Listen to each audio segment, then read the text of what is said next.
యోగా సాంప్రదాయంలో మనం ఆహారాన్ని 3 రకాలుగా విభజిస్తాం. పాజిటివ్ ప్రాణిక ఆహారం, నెగటివ్ ప్రాణిక ఆహారం, ఇంకా జీరో ప్రాణిక ఆహారం. పాజిటివ్ ప్రాణిక అంటే దాన్ని తీసుకున్నప్పుడు మీ వ్యవస్థకు అది కొంత ప్రాణశక్తిని అందిస్తుంది. నెగటివ్ ప్రాణిక అంటే అది మీ వ్యవస్థలోని శక్తిని తగ్గిస్తుంది. జీరో ప్రాణిక అనేది పెంచదు, తగ్గించదు, దాన్ని కేవలం రుచి కోసం తీసుకుంటుంటారు. కాబట్టి మీరు పాజిటివ్ ప్రాణిక ఆహారం తీసుకుంటే మీ శక్తి క్రియాశీలకంగా ప్రకంపిస్తుంది. ముఖ్యంగా ప్రాణశక్తికి చాలా చాలా మేలు చేసే ఒక ఆహారం బూడిద గుమ్మడికాయ. బూడిద గుమ్మడికాయ చాలా ప్రాణహితమైన ఆహారం. బహుశా ఈ రోజుల్లో దాన్ని కేవలం గుమ్మం ముందు వేలాడదీస్తున్నారు, లేదా 3 కూడళ్ల రోడ్డు మీద పగలగొట్టి గేదెలకు వేయడమో చేస్తున్నారు. కానీ మీరు మాత్రం దాన్ని తినడం లేదు. దీన్ని మీరు తినాలి. బూడిద గుమ్మడికాయలో చాలా ఎక్కువ ప్రాణశక్తి ఉంటుంది కాబట్టి మీరు దాన్ని ఇంటి గుమ్మానికి కడతారు, తద్వారా దాని నుండి చక్కటి శక్తి ఆవరిస్తుందని. కానీ దానికి అంతటి ప్రాణశక్తి ఉన్నప్పుడు దాన్ని మీ లోపలికి తీసుకోవడం మేలే కదా. దాన్ని మీలోనికి తీసుకోవడం మంచిది, ముఖ్యంగా మీరు గనక దాన్ని తింటే. దీనిపైన ఎన్నో పరిశోధనలు కూడా ఉన్నాయి. మీరు ప్రతిరోజు ఒక గ్లాసుడు బూడిద గుమ్మడికాయ రసం తీసుకున్నట్లయితే మీ శరీరంలోని క్యాన్సర్ కణాల సంఖ్య గణనీయంగా తగ్గుతుంది. ఇంకా మీకే తెలుస్తుంది, మీ బుద్ధి మరింత నిశితంగా మారడాన్ని మీరు స్పష్టంగా చూడగలుగుతారు. ప్రత్యేకించి పిల్లలు బూడిద గుమ్మడి రసం తప్పకుండా తాగాలి. ప్రతిరోజు బూడిద గుమ్మడి రసం తీసుకున్నప్పుడు మీ బుద్ధి మరింత స్పష్టంగా ఇంకా చురుకుగా అవడం అనేది మీకు ఖచ్చితంగా తెలుస్తుంది. ఈ మార్పును దాన్ని తీసుకోవడం మొదలుపెట్టిన కొన్ని వారాల్లోనే గమనించొచ్చు. మీకు తెలుసు, పొద్దున్నే మీరు ఒక కప్పు కాఫీ తాగితే అది శక్తినివ్వడంతో పాటు కొద్దిగా ఆందోళన కూడా కలిగిస్తుంది. అదే మీరు బూడిద గుమ్మడి రసం గనుక తాగితే అది గొప్ప శక్తినివ్వడంతో పాటు మిమ్మల్ని స్థిమితపరుస్తుంది. వీలైనంత తరచుగా దీన్ని తీసుకోవడం మంచిది. కానీ ఆస్తమా ఉన్నవారు, తరచుగా జలుబు దగ్గులతో బాధపడేవారు బూడిద గుమ్మడి రసం తాగినప్పుడు వెంటనే జలుబు చేసే అవకాశం ఉంది. ఎందుకంటే అది వ్యవస్థలో చలువ కలిగేలా చేస్తుంది. అటువంటి సమస్య ఉన్నవారు బూడిద గుమ్మడి రసానికి కొంత తేనె గాని మిరియాల పొడిని గాని కలిపి తీసుకోవాలి. అలా చేయడం వల్ల బూడిద గుమ్మడి వల్ల కలిగే చల్లదనం కొంతవరకు తగ్గుతుంది. మనం మనుగడ సాగించడం కోసం మాత్రమే తినేటప్పుడు మన చేతికి దొరికితే అది తినేసేవాళ్ళం. కానీ ఇప్పుడు మనకి చాలా ఎంపికలున్నాయి. శరీరానికి ఏది మేలు చేస్తుందో దాన్ని ఎంచుకోవాలి. మనం గనుక ఇలా ఎంపిక చేసుకోకపోతే మనం ఏదోలా బ్రతికి వెళ్ళిపోతాం. ఇవన్నీ ఎవరికి ముఖ్యమంటే కేవలం ఎవరైతే నిరంతరం తమ జీవితాన్ని మెరుగుపరుచుకోవడం ఎలా, ఇంకొంచెం మెరుగ్గా రాణించడం ఎలా, జీవం యొక్క మరొక పార్శ్వాన్ని అనుభూతి చెందడం ఎలా అంటూ కృషి చేస్తూ ఉంటారో వారి విషయంలో ఈ యంత్రానికి ఎటువంటి ఆహారాన్ని లేదా ఇంధనాన్ని అందిస్తున్నాము అన్నది చాలా.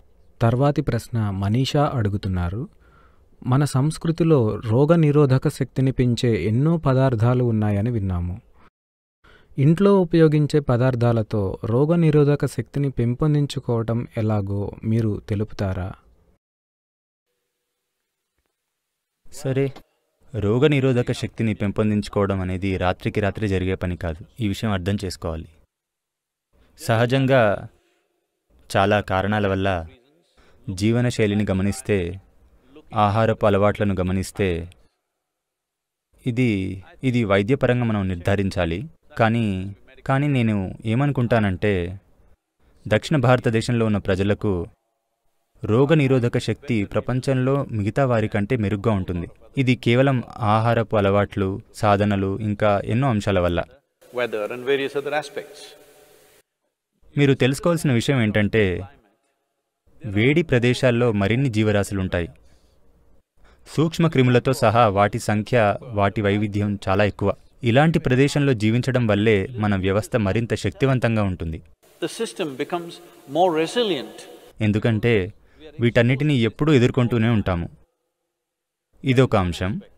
మరొక అంశం ఆహారపు అలవాట్లు, జీవనశైలి.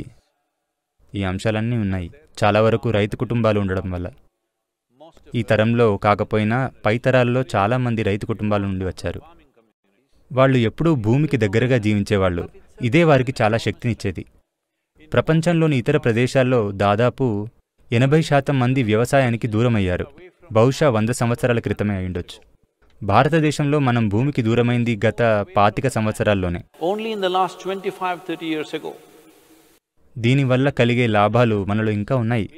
కానీ అందరము ఇప్పుడు హైరైజ్ అపార్ట్మెంట్లో ఉంటూ ఉంటే, ఎప్పుడూ భూమితో స్పర్శలో లేకుండా ఉన్నట్లయితే, ఏదో ల్యాబ్లో ఉన్న ఎలుకలాగా అన్నింటి నుంచి సంరక్షించబడి జీవిస్తుంటే ఈ లాభం కొనసాగదు. మన రోగనిరోధక శక్తి కూడా తగ్గిపోతుంది. కానీ మనకు ప్రస్తుతానికి ఇది ఇంకా ఉంది.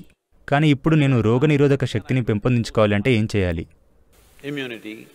నేను చెప్పినట్లుగా అది రాత్రికి రాత్రి వచ్చే పరిష్కారం కాదు, కానీ కొంత సమయంలో ఇది చేయొచ్చు. సరే, చాలా సాధారణంగా దొరికే వాటిని తీసుకుంటే ఒకటి ఉంది. నేను ఈ విషయం చెప్పాలి. మీకు తెలుసా, మేమందరం విభూతి ధరించేవాళ్ళం. ఏదో ఒక విధంగా మేము ఎప్పుడూ విభూతి పూసుకుంటూనే ఉంటాం. ఎన్నో రకాల విభూతులు ఉన్నాయి. వాటిని ఎలా ఉపయోగించాలో తెలిస్తే, కానీ ఇక్కడ ఇలా నేను మీకు సూచనలు ఇవ్వలేను. అది వెబ్ మీద, ఈ ప్రత్యక్ష ప్రసారంలో. కానీ మీరు సక్రమంగా ఉపయోగించుకోవడం తెలుసుకుంటే అది సహాయపడుతుంది. దేశంలో అంతటా వేప దొరుకుతూనే ఉంటుంది, ఏదో కొండ ప్రదేశాల్లో తప్పితే. రోజూ వేపాకుల్ని తీసుకోవడం, పసుపు దొరుకుతూనే ఉంటుంది. ఇప్పుడు నానో టర్మరిక్ అని కూడా వాళ్ళు తయారు చేస్తున్నారు. దాన్ని మనం గ్రహించే శక్తి సామాన్యమైన పసుపు కంటే చాలా ఎక్కువగా ఉంటుంది. ఇవన్నీ మీ రోగనిరోధక శక్తిని బాగా పెంపొందిస్తాయి. మీరు మీరు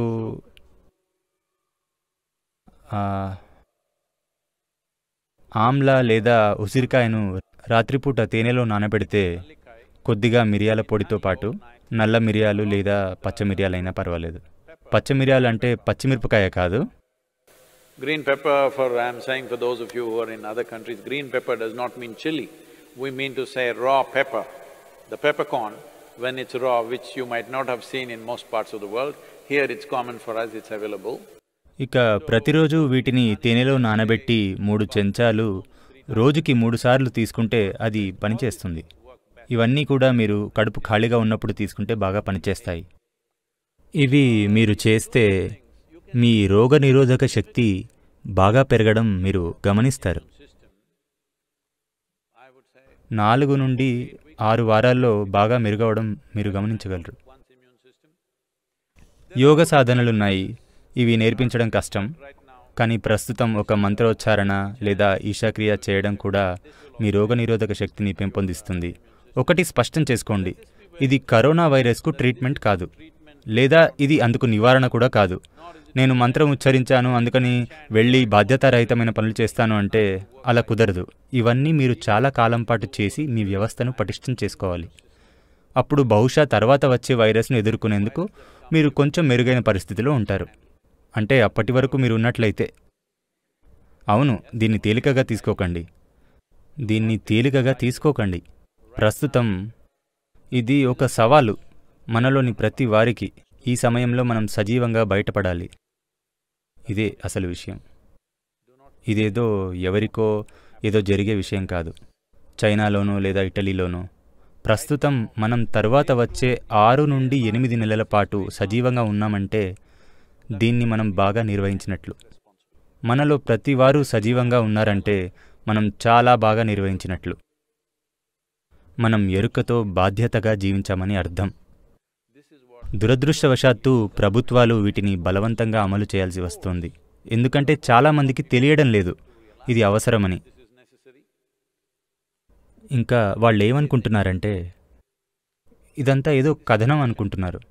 ఇదేదో కథనం కాదు, ఇది పొంచి ఉన్న ప్రమాదం. మనం దీన్ని బాగా నిర్వహించాలి.